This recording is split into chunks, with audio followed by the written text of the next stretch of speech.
আমি জাস্ট ভাবতে পারছি না তোমার ভাই এরকম একটা খেলা খেলতে পারে। I can't imagine. এতটা নিচে নামতে পারে ও। তুমি চুপ করে আছো কেন? হ্যাঁ, তোমাদের বংশেই না রক্তের দোষ আছে জানো তো। এই ভদ্রভাবে কথা বলো তুমি। কি ভদ্রভাবে কথা বলবো আমি?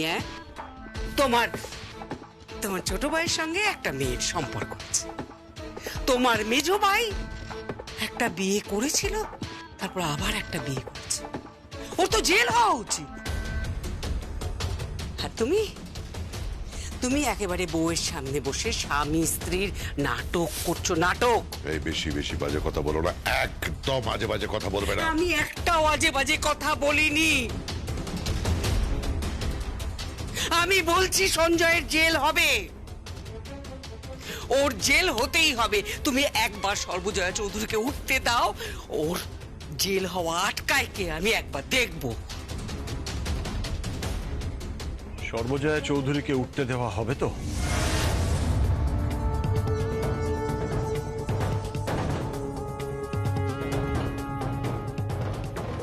কি মম? কি বলছিস তুই? এমন হয়তো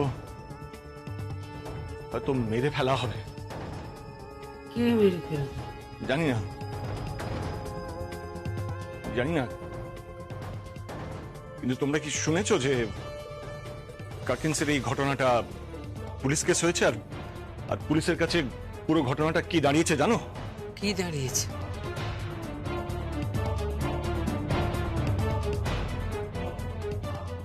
পুলিশের কাছে পুরো ব্যাপারটা দাঁড়িয়েছে এইভাবে যে ওরা ডক্টরের কাছ থেকে সাজেশন নিয়ে পুরো একটা পুজোর মণ্ডপের পরিবেশ তৈরি করেছিল, যাতে কাকাইয়ের মাথায় পুরো ঘটনাটা বারবার করে আসে, যাতে কাকাই দেখতে পায় নিজের চোখে যে কাকিন্স বিপদে আছে।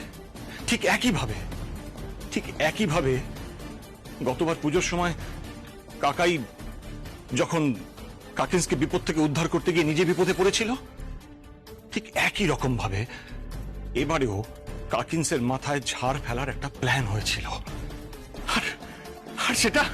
আর সেটা ম্যাজিকের মতো কাজ করলো মম। কাকাই হুইল চেয়ার থেকে উঠে ছুটে গেল, আর তারপরে কেউ একটা দড়িটা কেটে দিল, আর তারপরে ওই ঝাড়টা সশব্দে কাকিন্সের মাথার উপরে পড়ল।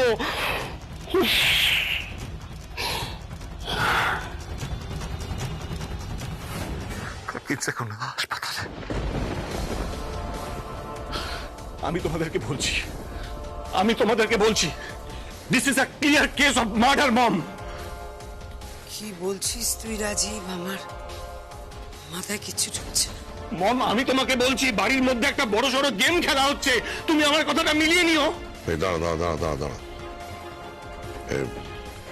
সঞ্জয় সবার সামনে স্বীকার করলো যে স্বর্ণ চাঁপা ওর স্ত্রী,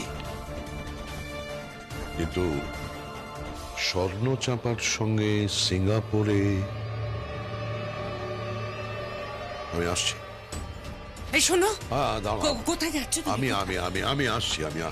আরে বাবা, তোর বাবা কোথায় গেল রে? হ্যাঁ, আমি দেখছি মম, দেখছি। তোর মাথায় কিছু আসছে না?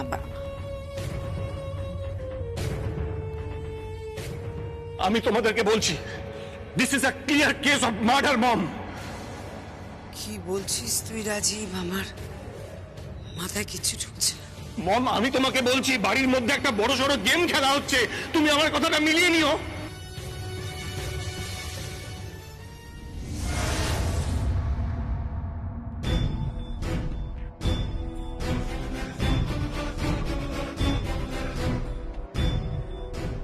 এক মিনিট। কোথায় যাচ্ছিস তুই? অফিস? হ্যাঁ, অফিসে যাবি, তার আগে একটা ব্যাপারে আমাকে কৈফিয়ত দিয়ে। কি? তোর পাসপোর্ট কোথায়? কি? তোর পাসপোর্টটা নিয়ে আয়। পাসপোর্ট দিয়ে কি হবে?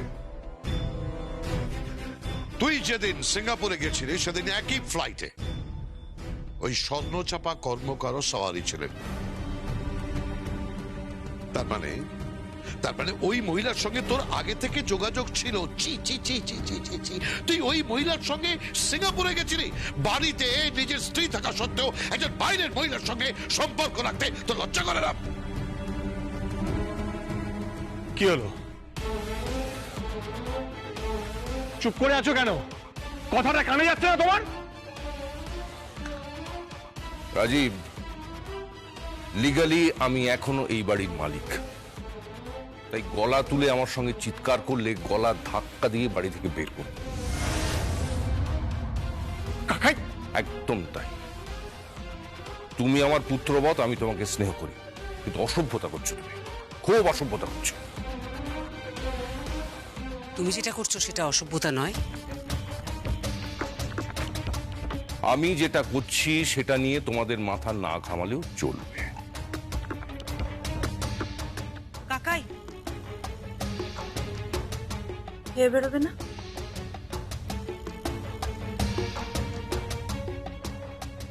না, কেন? সেটা তুমি বুঝবে না। বুঝি কাকাই, কাকিন্স খায়নি তাই তুমি খাবে না, তাই তো?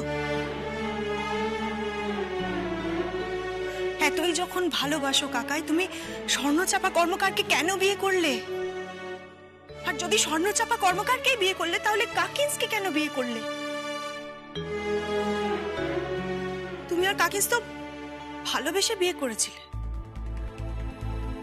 তুমি ওই বিয়ের আগে কোনো একটা ফাংশনে তোমাদের আলাপ হয়েছিল, কাকিন্সের নাচ দেখে তুমি মুগ্ধ হয়ে গিয়েছিলে, আর তারপর স্বর্ণচাপার থিয়েটার, নাটক এসব দেখে মুগ্ধ হয়ে গেলে, আবার তাকে বিয়েও করে ফেললে।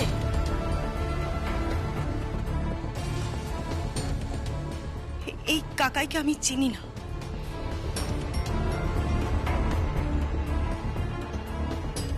খুব চেনা মানুষরা মাঝে মাঝে অচেনা হয়ে যায়।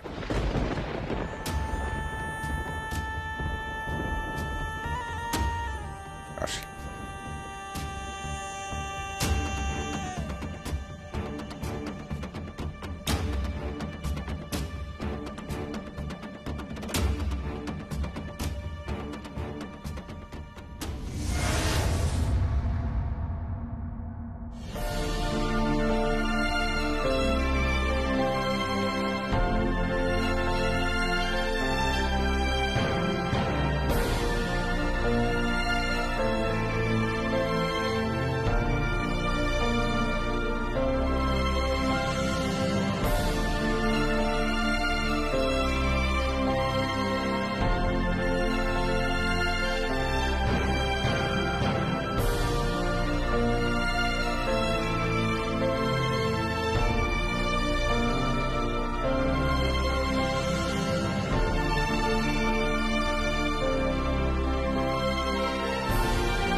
পিউকে একটু আমার চেম্বারে পাঠিয়ে দিন।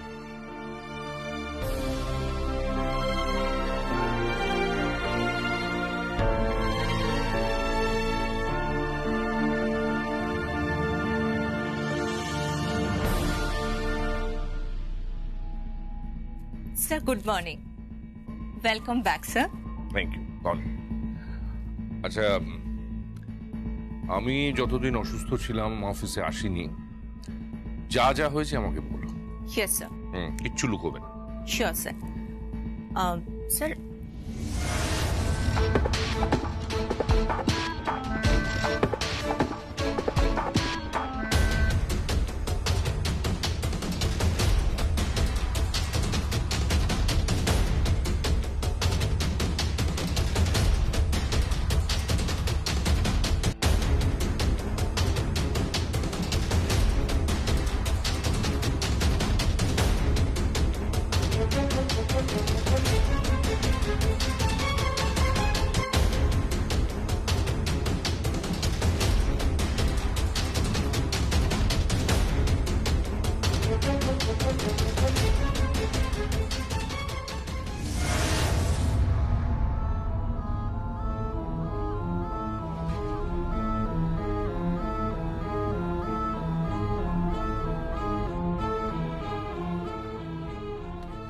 এ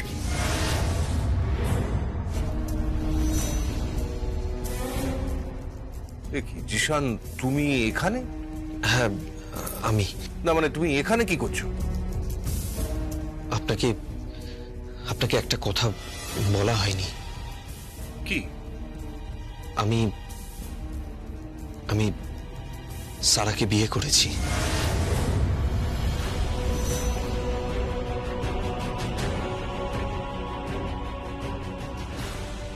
হ্যাঁ ড্যাড, এই ঝামেলার মধ্যে, অশান্তির মধ্যে তোমাকে কথাটা বলা হয়নি। আমি আর জিশান বিয়ে করেছি। মম নিজে দাঁড়িয়ে আমাদের বিয়েটা দিয়েছে।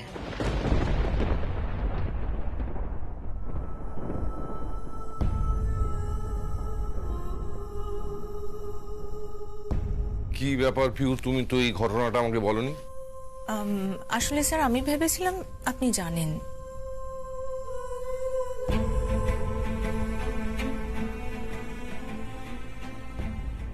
তা তোমার বাবা মা কোথায়, আর তোমাদের গোত্র কি?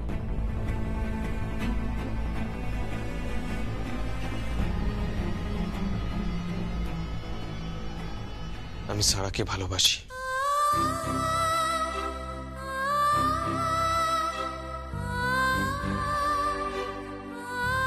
তোমার ভালোবাসাকে আমি রেসপেক্ট দিচ্ছি, কারণ জয়া তোমাদের এই সম্পর্ক মেনে নিয়েছে।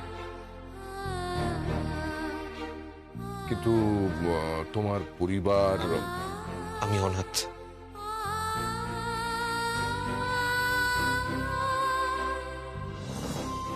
আমার আমার কেউ নেই।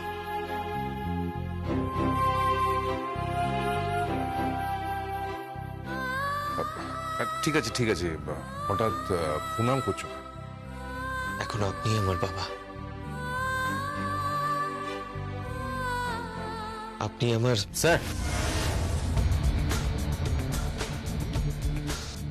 স্যার এই ব্রিফকেসটা আপনার হাতে দিতে বললো। It's urgent sir. ওকে।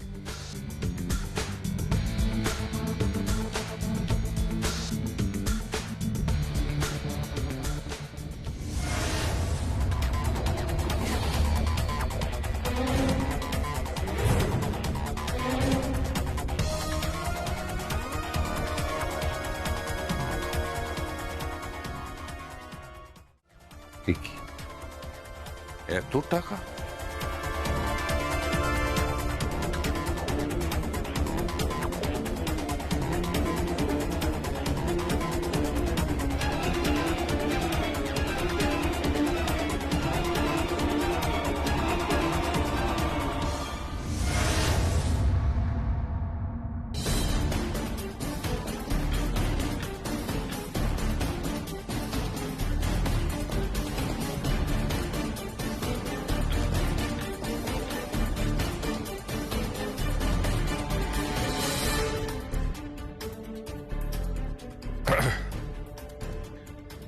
তাহলে তোমাদের বিয়ে হয়ে গেছে। হুম। তো সেই উপলক্ষে তো একটা বড় পার্টি দিতে হয়। ঠিক আছে, তোমরা থাকো, আমি একটু তোর মাকে দেখতে যাচ্ছি। ড্যাড, আমিও যাবো তোমার সাথে, চলো। আয়।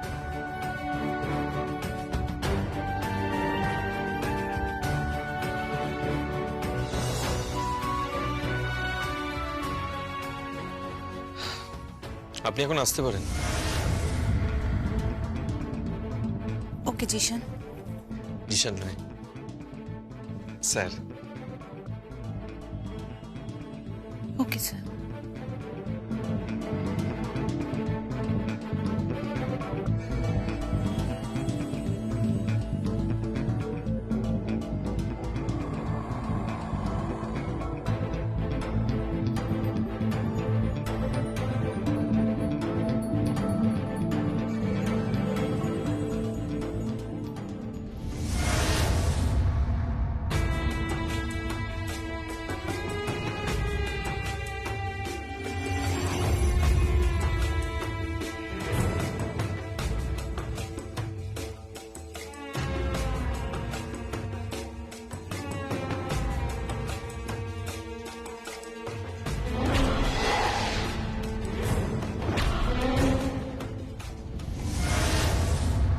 না না না, আমি তোমাদের কোনো কথা শুনবো না। ব্যাস, আজকে তোমাকে, তোমার ছেলেকে আমার কথা শুনতেই হবে। তুমি আমার হাজব্যান্ড, তুই তুই আমার ছেলে, তোদের আমার কথা শুনতেই হবে। আজ যদি সর্বজয়া সুস্থ হয়ে ওঠে, তাহলে আবার আবার সমস্ত হিসেব আমাকে তার কাছে দিতে হবে। হ্যাঁ, মানে সেই সব কিছু ঠিক করবে।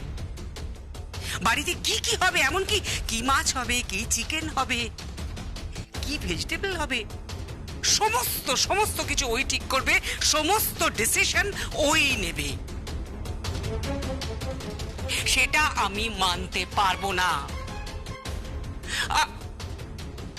আমি মানতে পারবো না, আমি মানতে পারবো না। দেখো, ও কত টাকা সংসার চালাবে, তার থেকে কত কম টাকায় আমায় একটা শাড়ি কিনে দেবে, আমায় একটা গয়না দেবে, এগুলো আমি কিছুতেই মেনে নিতে পারবো না। তুমি তো আমার স্বামী হও, তোমার কোনো দায়িত্ব নেই, তোমার ছেলের কোনো দায়িত্ব নেই। আমার সংসারটা আমি কিভাবে টিকিয়ে রাখবো, সে দায়িত্ব তো তোমাদের।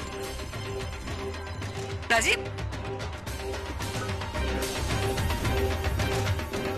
তুই আমার ছেলে, তুই তোর মাকে একটা শাড়ি দিতেই পারিস, একটা গয়না দিতেই পারিস, একটা গিফট দিতেই পারিস।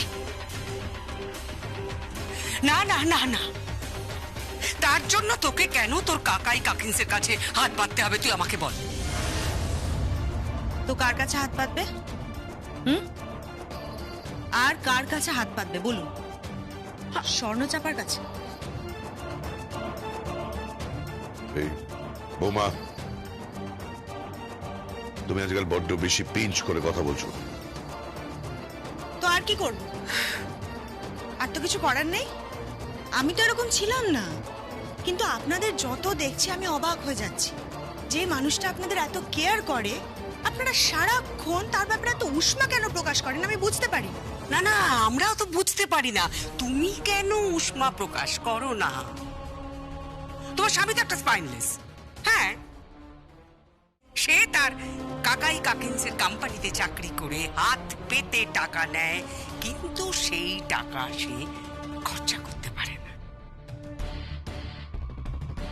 সেই টাকা তাকে ব্যাংকে জমা করে দিতে হয়, সেটাও ঠিক করে তার কাকাই আর কাকিন্স। হ্যাঁ, তাই নাকি? হ্যাঁ তাই। কেন, তুমি জানো না? না, আমি বলছিলাম কি যে স্পাইনলেস। হ্যাঁ নিশ্চয়ই, স্পাইনলেস তো বটেই। তাহলে বাপের মতনই হয়েছে বলুন। বৌমা, তোমার এত বড় স্পর্ধা, তুমি ভদ্রতার সমস্ত সীমা অতিক্রম করে গেছো। না, আমি এখনো সীমা অতিক্রম করিনি। বাবা, আমি আপনাদের নিজেদের লোক। একবার ভেবে দেখুন, সর্বজয়া চৌধুরী যদি আজকে কিছু একটা হয়ে যায়, আর এই সংসারের হাল যদি ওই স্বর্ণচাপা ধরে, তাহলে আপনাদেরকে কি কি সহ্য করতে হবে কোনো ধারণা আছে আপনার? বুঝতে পারছেন না? নরম মাটি পেয়েছিলেন আপনারা, তাই আঁচড় কাটছিলেন। এ বড় শক্ত ঠাই বাবা, প্রস্তুত থাকবেন। তোমাকে আমি বারণ করে দিচ্ছি দর্শনা, তুমি কিন্তু আমাদের পরিবারের ব্যাপারে ইন্টারফেয়ার করবে না। করব, 100 বার করব। যতদিন আমি এই বাড়ির বউ হয়ে আছি, এই ফ্যামিলির প্রত্যেকটা ব্যাপারে আমি ইন্টারফেয়ার করব। এটা আমার কর্তব্য রাজি, এটা আমি বলে রাখলাম। কি হয়েছে, এত ঝামেলা কিসের?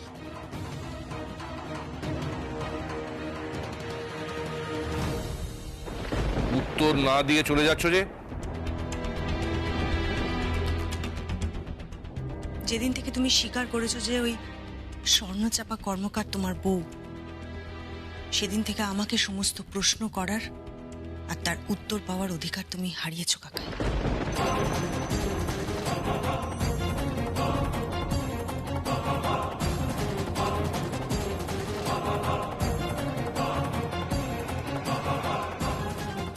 শুনলাম আমার মেয়ে ওই জিশান বলে ছেলেটাকে বিয়ে করেছে, আর সর্বজয়া সেখানে দাঁড়িয়ে থেকে বিয়েটা দিয়েছে।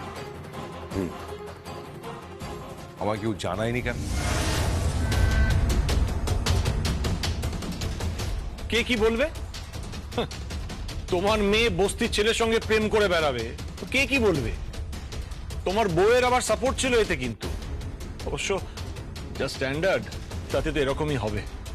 সর্বজয়ার কি স্ট্যান্ডার্ড সেটা সর্বজয়া নার্সিং হোম থেকে ফিরে এলে তারপরে আমরা ডিসাইড করব। ফিরবে তো?